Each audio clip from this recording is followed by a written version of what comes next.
అయితే ముఖ్యంగా హైడ్రా పైన చాలామందికి అంటే నాకు కూడా చాలా అనుమానాలు కలుగుతూ ఉన్నాయి.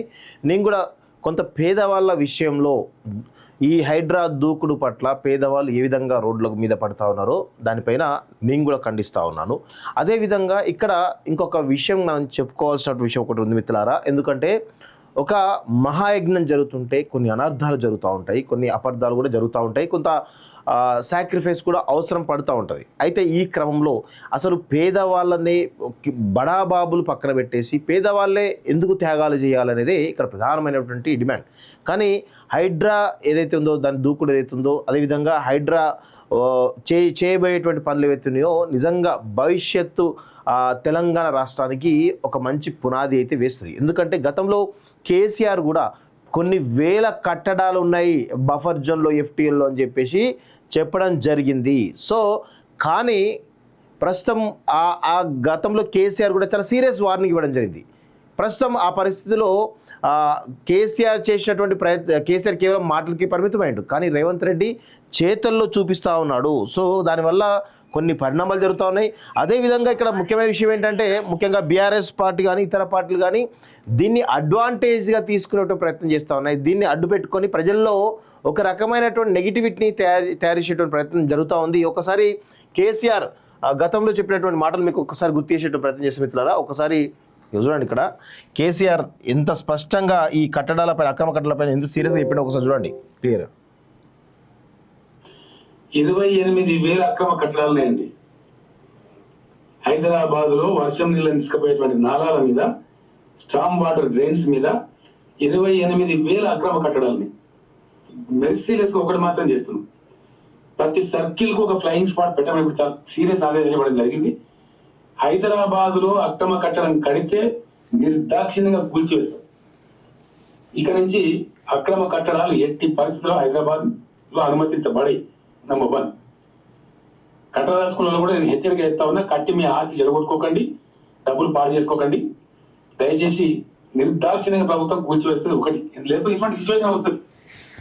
తర్వాత ఈ 28,000 నాలాల మీద కట్టిన అబ్స్ట్రక్షన్స్ కూడా తొలగించాల్సిన అక్కర ఉంటుంది. మీడియాతో నా ప్రార్థన, దయచేసి మీరు ఇప్పుడు ఎట్లయితే రిపోర్ట్ చేసినట్టు సమస్యను ఇవి కూల్చేటప్పుడు కూడా మీరు పాజిటివ్ ధోరణితో కరెక్ట్గా కూల్చుకున్న ప్రభుత్వం మీద సపోర్ట్ చేయాలి. అది ధర్మం. ఎందుకంటే మరి సమస్య పోవాలి కదా. ఒకసారి 28,000 అక్రమ కట్టడాలున్నాయండి. హైదరాబాద్ లో వర్షం నీళ్ళని తీసుకుపోయేటువంటి నాలాల మీద, స్టామ్ వాటర్ డ్రైన్స్ మీద 28,000 అక్రమ కట్టడాలని మెర్సీలెస్ ఒకటి మాత్రం చేస్తున్నాం. ప్రతి సర్కిల్ కు ఒక ఫ్లయింగ్ స్పాట్ పెట్టమని ఇప్పుడు చాలా సీరియస్ ఆదేశాలు ఇవ్వడం జరిగింది. హైదరాబాద్ లో అక్రమ కట్టడం కడితే నిర్దాక్షిణ్యంగా కూల్చివేస్తాం. ఇక నుంచి అక్రమ కట్టడాలు ఎట్టి పరిస్థితుల్లో హైదరాబాద్ లో అనుమతించబడి. నంబర్ 1, కట్టదలుచుకున్న కూడా నేను హెచ్చరిక చేస్తా ఉన్నా, కట్టి మీ ఆస్తి చెడగొట్టుకోకండి, డబ్బులు పాడు చేసుకోకండి. దయచేసి నిర్దాక్షిణ్యంగా ప్రభుత్వం కూల్చివేస్తుంది. ఒకటి, లేకపోతే ఇటువంటి సిచ్యువేషన్ వస్తుంది. తర్వాత ఈ 28,000 నాలాల మీద కట్టిన అబ్స్ట్రక్షన్స్ కూడా తొలగించాల్సిన అక్కర ఉంటుంది. మీడియాతో నా ప్రార్థన, దయచేసి మీరు ఇప్పుడు ఎట్లయితే రిపోర్ట్ చేసినట్టు సమస్యను ఇవి కూల్చేటప్పుడు కూడా మీరు పాజిటివ్ ధోరణితో కరెక్ట్గా కూల్చుకున్న ప్రభుత్వం మీద సపోర్ట్ చేయాలి. అది ధర్మం. ఎందుకంటే మరి సమస్య పోవాలి కదా. సో ఇది గతంలో కేసీఆర్ చెప్పినటువంటి మాటలు. సో గతంలో కేసీఆర్ చెప్పిండు, కేవలం మాటల వరకే పరిమితమైండు. కానీ ప్రస్తుతం ఉన్నటువంటి ప్రభుత్వం, సరే మీరు అనుకోవచ్చు అది పాజిటివ్ ధోరణితో మాట్లాడుతున్నారంటే ఖచ్చితంగా మాట్లాడాలి. ఎందుకంటే మంచిని అని చెప్పారు. హైడ్రా పనితీరు పట్ల మనం అందరం కూడా అండగా ఉండాల్సిన అవసరం. సరే కొన్ని ఇబ్బందులు జరుగుతూ ఉన్నాయి, ఆ ఇబ్బందుల పట్ల మేము కూడా ప్రభుత్వానికి చేరవేసేటువంటి ప్రయత్నం చేస్తున్నాం, ప్రభుత్వానికి చూపించేటువంటి ప్రయత్నం చేస్తున్నాం.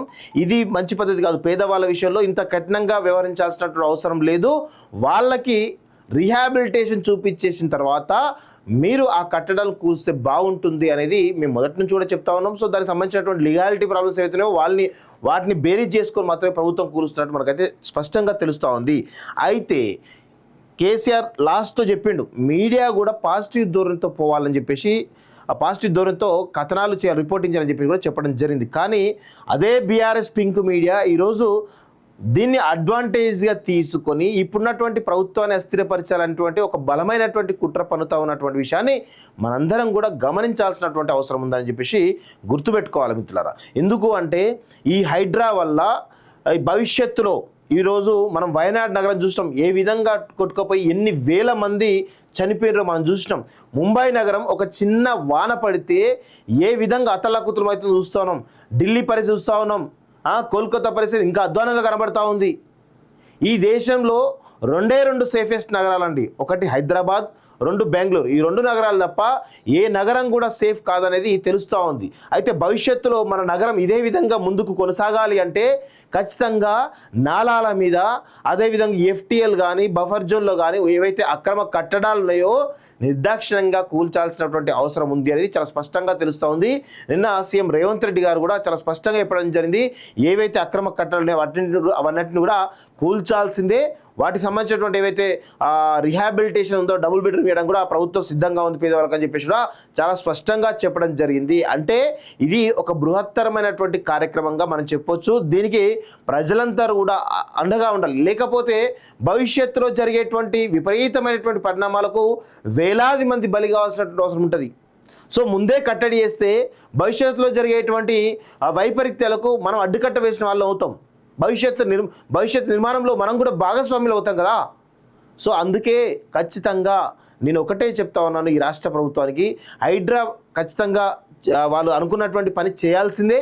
కానీ కొంత పేదవాళ్ళ విషయంలో వాళ్ళకు జరుగుతున్నటువంటి కొన్ని అన్యాయాల పట్ల మీరు కూడా కొంత మానవతా కోణంలో ఆలోచించాలని చెప్పేసి కూడా నేనైతే కోరుతా ఉన్నాను. ఖచ్చితంగా హైడ్రా ఆగొద్దు, ఈ మహాయజ్ఞం ఆగొద్దు అని చెప్పేసి కూడా బలమైనటువంటి కోరిక అయితే నాకైతే ఉంది మిత్రులారా.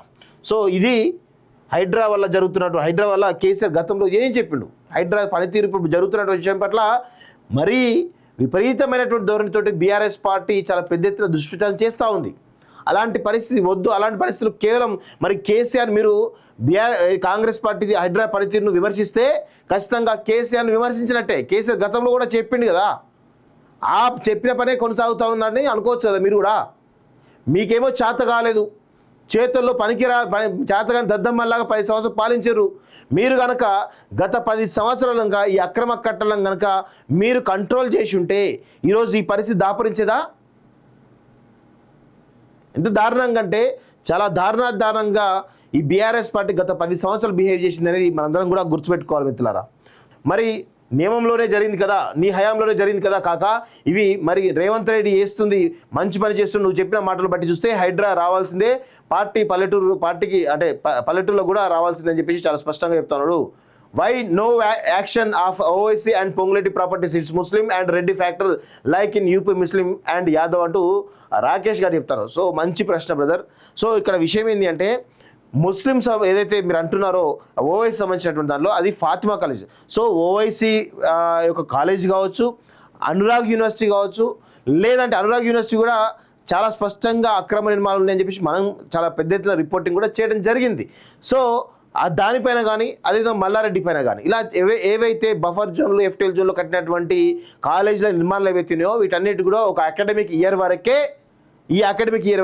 కానీ ఈ అకాడమిక్ ఇయర్ తర్వాత ఖచ్చితంగా వాటిని కూడా కూల్చేస్తారు అనేటువంటి దాంట్లో చాలా స్పష్టంగా కనబడుతుంది. వాటిని వదిలే ప్రసక్తి అయితే లేదు అనేది చాలా స్పష్టంగా తెలుస్తోంది. అయితే ఇందులో ఇంకా పొంగులేటి శ్రీనివాసరెడ్డి అన్నాడు. పొంగులేటి శ్రీనివాసరెడ్డితో పాటు వివేక్ది, అదేవిధంగా ఇంకా చాలామంది ఉన్నాయని చెప్పేసి చాలా పెద్ద ఎత్తున తెలుస్తూ ఉంది. దీనిపైన ఖచ్చితంగా పొంగులేటే ఓపెన్గా సవాల్ చేసి ఏదైనా ఉంటే అంగుళం భూమి కనుక అందులో ఉంటే ఖచ్చితంగా కూల్ చేసుకొని చెప్పి చాలా స్పష్టంగా చెప్పడం జరిగింది. దానిపైన కూడా అనేక రకాల స్టోరీస్ రావడం జరిగింది. పొంగులేటి ఫామ్ హౌస్ స్టోరీ కావచ్చు, వివేక్ ఫామ్ హౌస్ స్టోరీ కావచ్చు, అనేక రకాల ఫామ్ హౌస్ స్టోరీలు కూడా రావడం జరిగింది అనేటువంటి విషయాన్ని మనందరం కూడా గుర్తుపెట్టుకోవాలి. దానిపైన కూడా ఖచ్చితంగా చర్యలు తీసుకోవాల్సింది. ఒకవేళ తప్పులు జరిగి ఉంటే ఖచ్చితంగా చర్యలు తీసుకోవాలని చెప్పేసి కూడా కాలేజ్ టీవీ డిమాండ్ చేస్తూ ఉంది.